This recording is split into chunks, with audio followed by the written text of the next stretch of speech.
The return of the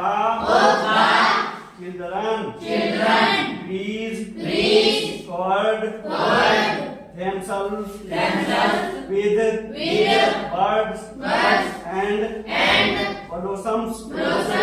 The giant was delighted to see his friends back, especially a little boy whom he loved dearly. That little boy soon disappeared, only to return much later. He saw a most wonderful sight. Through a little hole in the wall, the children had crept in, and they were sitting in the branches of the trees in every tree that he could see. Here was a little child, and the trees were so glad to have the children back again, that they had covered themselves with blossoms and were waving their arms gently above the children's heads. The birds were flying about and twittering with delight, and the flowers were looking up through the green grass and watching. It was a lovely stain, only in one corner. It was still winter. It was the farthest corner of the garden, and in it was standing a little boy.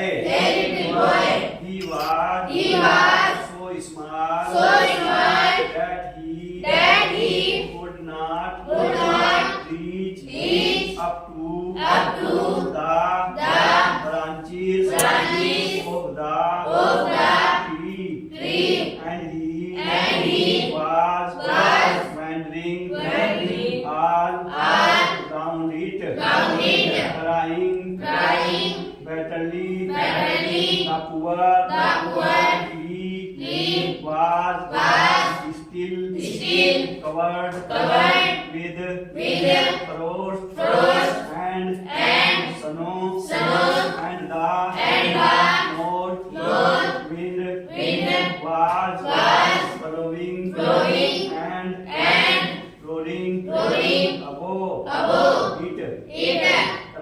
Climb up, little boy, heard the tree, and it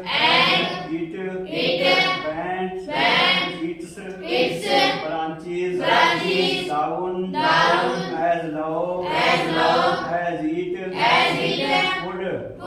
But the boy was too tiny, and the giant's heart melted as he looked Out.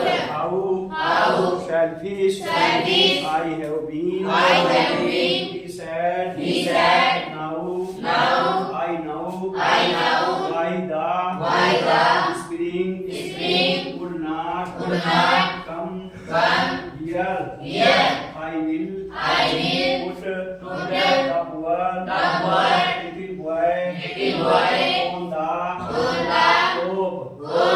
top of the tree, and then I will knock down the wall, and my garden shall be the children's playground for your and your. He was really very sorry for what he had done. So he crept downstairs and opened the front door quite softly and went out into the garden. But when the children saw him, they were so frightened that they all run away. And the garden become winter again. Only the little boy did not run, for his eyes were so full of tears that he did not see the giant coming. And the giant stood up behind him and took him gently in his hands and put him up into the tree, and the tree broke at once into blossom, and the birds came and sang on it, and the little boy stretched out his two arms and flung them round the giant's neck and kissed him. And the other children, when they saw that the giant was not wicked any longer, came running back, and with them came the spring. It is your garden now. Little children, said the giant, and he